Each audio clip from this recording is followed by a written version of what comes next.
tumutubo in the middle of our plants. Tingnan niyo po yung... Yan. Yeah. Daig. Tingnan niyo po. Quand tu tires comme ça, bah... Ang dami niya pong turns. So, very dangerous. Yan. Tinanggal niya po yan doon. Yun. Si tu laisses faire, après, il y a... Yeah. Ça a tout collé. C'est Frank. Là, là-bas, tu vois, là-bas d'ici, là. What did you say? What? Mais elle est trop... Elle est trop à l'intérieur. Ouais. Bah, elle va pousser encore. Une année, il pousse. Ah, bah, chaque année, mais voilà, j'ai pris à ça du sol. Ouais. Donc, c'est pas grave. Po kami ulit ng beach. Ngayon po wala nang katao-tao. Pero baka mamaya-maya po may darating na mga tao. But, ano po ngayon? August 22 or 23. Thursday po. No po kasi na dito po kasi sa amin, nilalagay nila sa internet yung kung may maraming waves, kung ano po yung kung walang wind. So before we go to the beach, kasi 30 minutes from home, tinitingnan muna yan if bago kami pumunta, kasi syempre pupunta ka tas grabe naman yung waves, hindi po sila makakapag-fishing. Pero si Sam parang hindi mag-fishing, parang moody. Ay, moody yata. Ayun si Osh tamad. Yung si Frank, ando na si Frank. Si Frank ayun. Sana makahuli para sumaya naman. Yung sand dito, parang ano siya, napakaganda ng sand niya. No? Pero hindi siya white sand, parang yellowish. On through yellowish grayish na po, parang gano'n. Parang yung medyo namumuting buhok na hindi pa talaga puting-puting buhok. Ayun. So ayan, dito po kami lagi kasi tahimik. Ang problema lang namin is the boat. Pag around 10 o'clock, ang dami pong nagpa-park dito kasi hindi po siya yung beaches na yung mga beach na may surveillance. So wala po ditong Baywatch. So wala.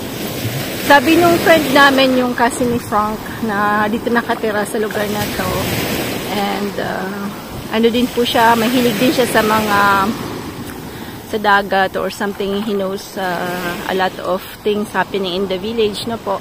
Sabi niya, ano daw po yun, tolerate na na mag-park very near in the beach. Pero sabi naman ni Frank, as he know na may nuts yata, alam ko parang 300 nuts yung kailangan nilang respect, kasi syempre kahit hindi po yan hindi sino-survey, may marami pa rin pong nagsiswimming, so it's really quite dangerous. Dapat ang respect nila 300 meters na po along shore. Kaya lang syempre meron talagang hindi nagre-respect, so minsan may konting accident or something, hindi naman masyadong kasi hindi naman ganun kadaming tao.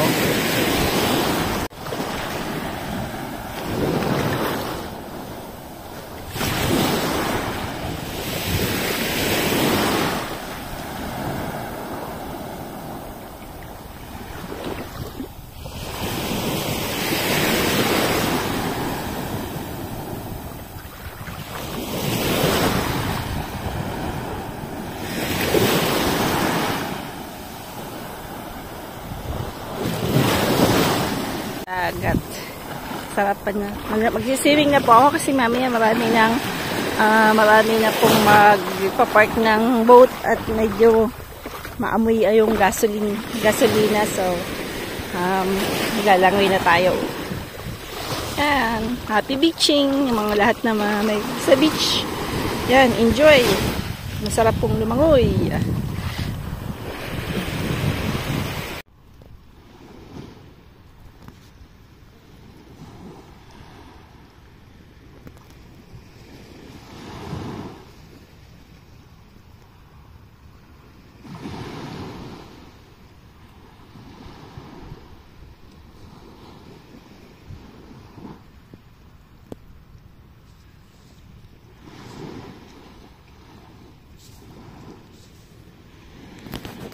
Yung ali na yun, kinausap si Frank, yung ali na yun, no?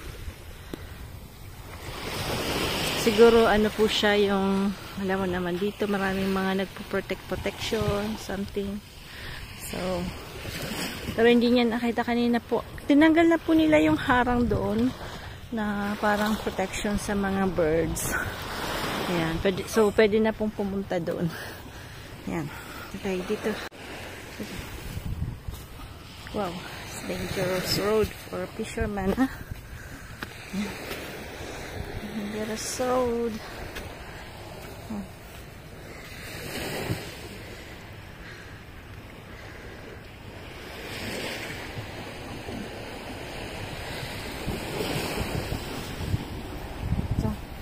Parang mali yata. Sus natin. Baka may makita tayong treasure dito, ah. Ayun si Sam. Si Sam yun. Si Sam. Moody si Sam, eh. Ewan ko dahil paalis na siya. Or talagang mga teenager. May pagka moody. Yan. Wow. Layo pa naman ni Frank. Dati nung bata ako, tinatakbo ko lang yung ganyan. Ngayong makutad na ang buto, hindi mo na matatakbo talaga yan. Dahan-dahan na talaga. Diba? Nung bata ka, talagang iba na yung bones mo matindi. Ngayon si Sam, parang may nahuli si Sam. Ewan ko ba't ayaw niya sa mabatuhan. Parang meron silang kalitan ng kanyang ama. Ewan ko ba? Look at here. Po yun dito.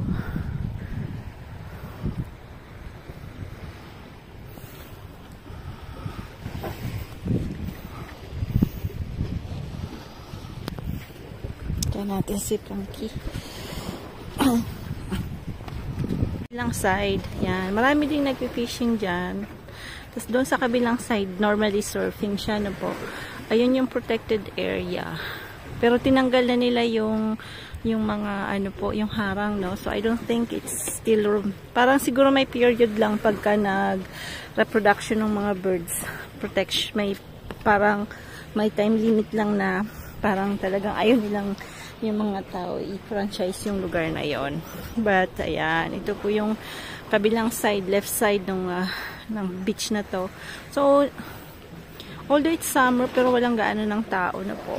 Kasi, ang maganda po sa France is that yung hindi nila, may mga zone silang walang restaurants. Hindi unlike sa side ng Italian, yung Italian, tag nito, borderline po sa Nice.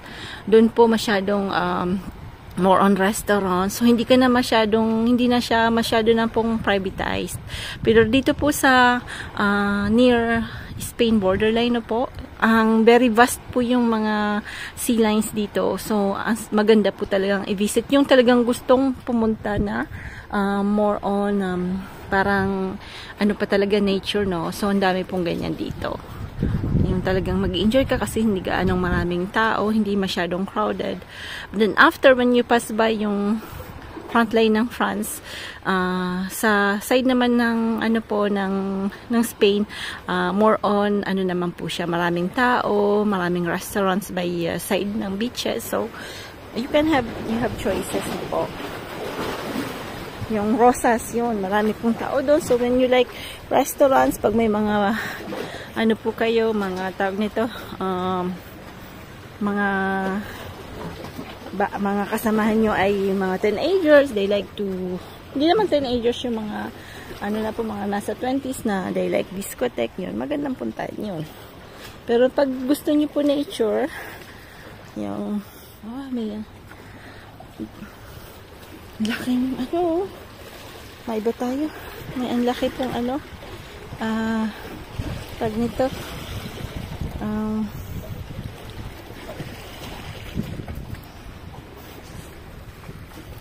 yan, laking ayan, driftwood, yan, laki, ang ganda.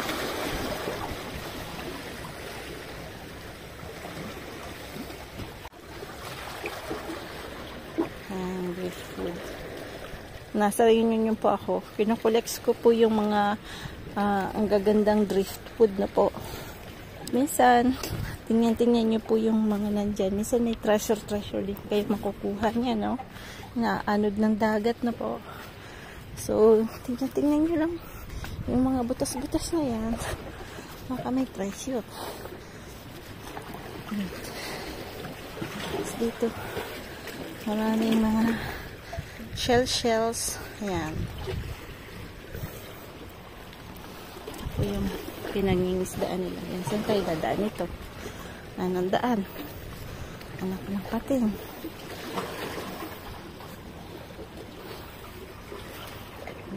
Harap din palang dumaan dito, ah. Yan, may mga flat na rocks. Pero may mga rocks na, ano po, ganito. Si Frank, sabi niya, ang dami daw ng malalaking crab. Yung pink crab dito, yung parang orange na ang lalaki.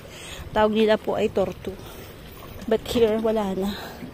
Dati nung bata siya, nagka-crab, ano po siya. But now, hindi na. Wala na pong nakikitang crab. Pero dun sa pupunta namin, yung school ni Sam, dun sa Atlantic Sea, mas marami pong isda dun. Marami pong ano dun, spider crab. Ang tawag nito yung clams. Ha? Wait. Naman just la. Punta natin, balik na tayo. Swimming na lang tayo. Huwag natin istorbahin si Frank. Parang moody din. May time talagang may pagka-moody. Sabi ko sa inyo, pag may mga bata-bata, mga anak, something. Yan na natin siya. Là-bas. Qui commençait à être attaqué par les mollusques qui commencent à vouloir le manger parce qu'il est encore en vie. Et de l'urbanisme, elle croisée.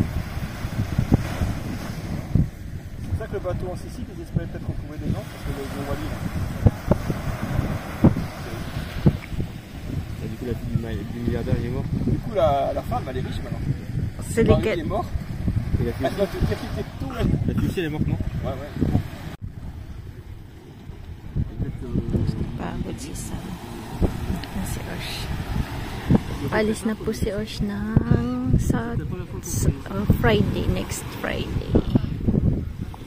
Barcelona, ititig natin na kung pwede. Iiyakan na yan. Baka hindi ko po mabideo. May nahuli po si Sam. Mamaya ko papakita sa bahay.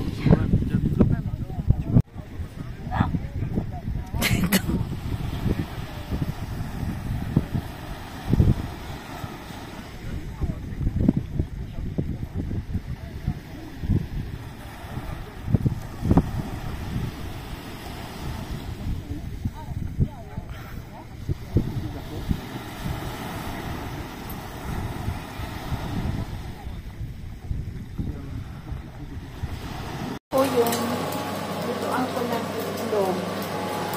Maliit na ano po. Yan. Ito po yung nabingwit na huli nila. Ang laki. Ang late po. Tapos si Sam po, mahilig siya sa ganito. Ayaw niya ng sunny side down. Gusto niya po ay tag nito yung si Osh gusto niya yung ganyan. Si Sam naman gusto niya yung medyo luto. So babalik ka rin natin yan po.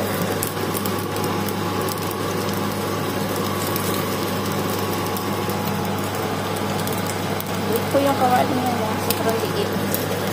Pang ano talaga, pang itlog na pambuo. Patayin na natin ito. At na ito. Yan. Ito yung kaysa. Talaga yung mga anak. Iba-ibang gusto nila. Ito yung nabingwit nila. Nakabingwit siya ng ginanyan ko. Hindi ko po natanggal yung balat. Ang hirap tanggalin. Ewan ko kung paano po yung ano yan. Kung paano tanggalin siya. So, hindi ko na tinanggal. At ako, harap-harap akong matanggal. Yan. Yan po yung kakainin namin. Kaming mag-asawa ay tira, may natira pa kaming sabaw. Yan. Puro tira.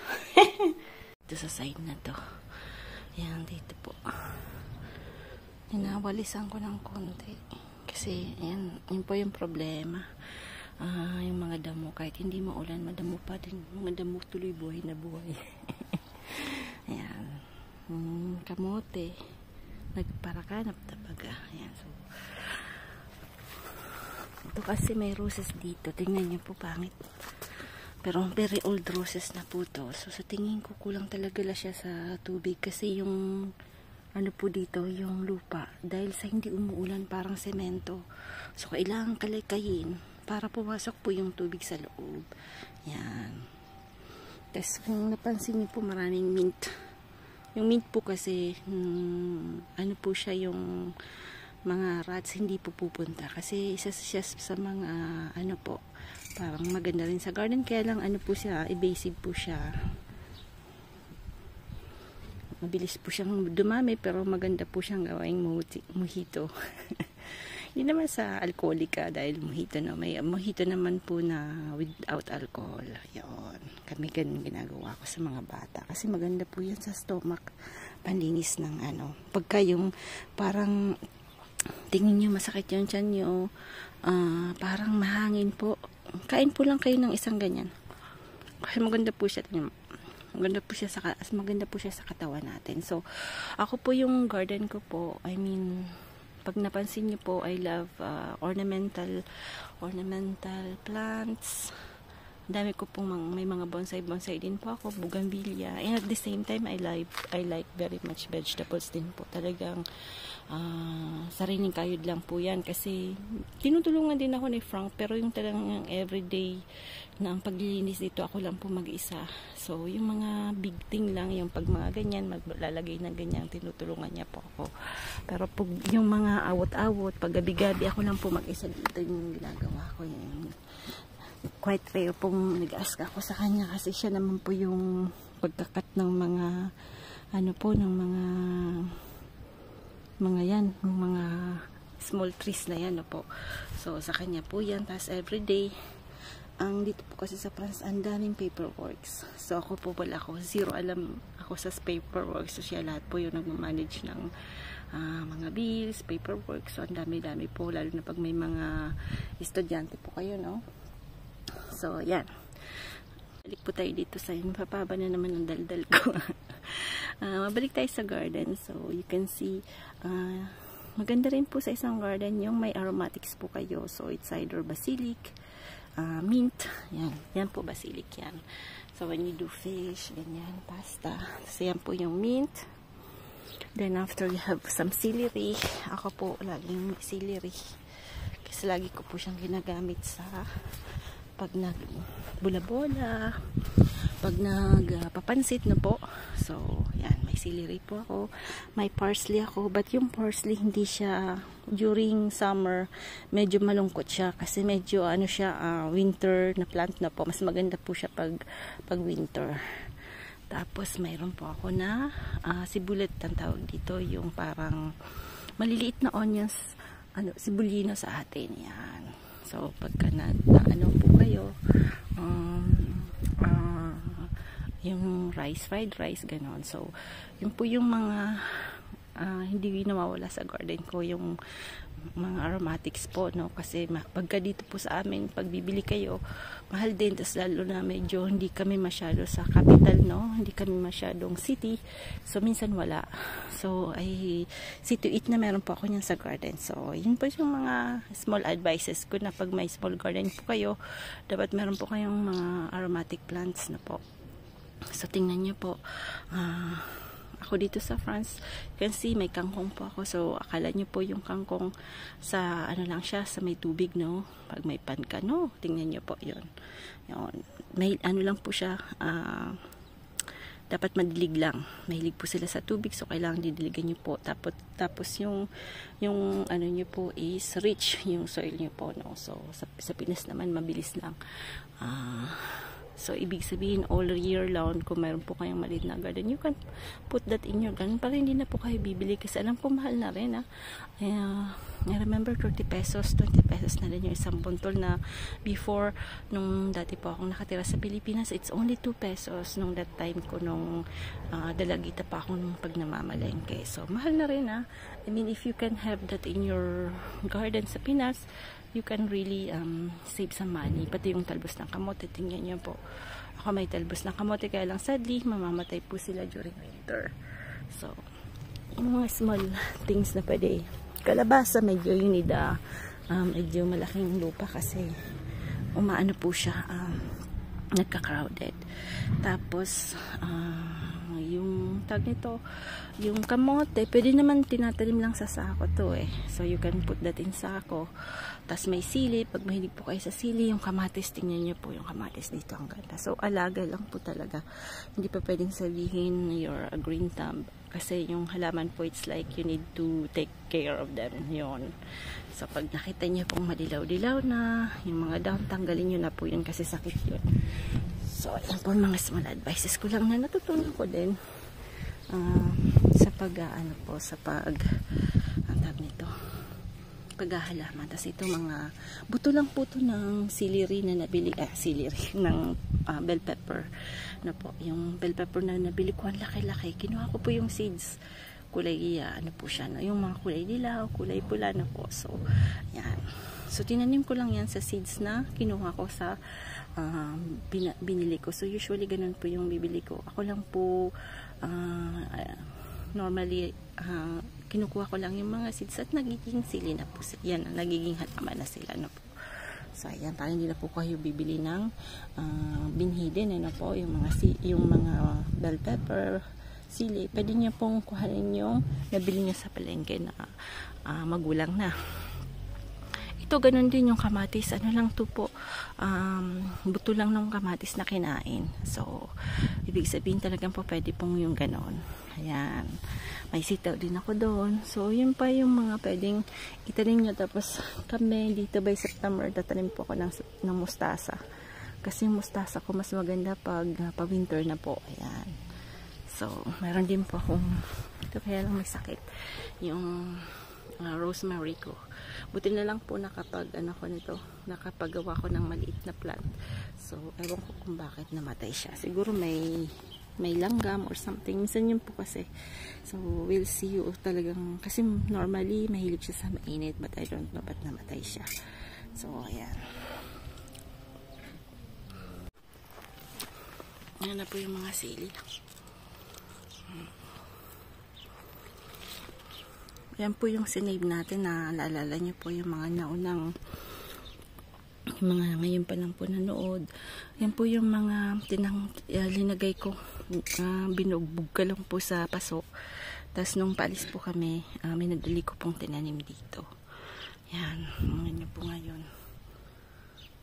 May pabunga na po sila ngayon. Yan siya. Bell pepper tsaka sili.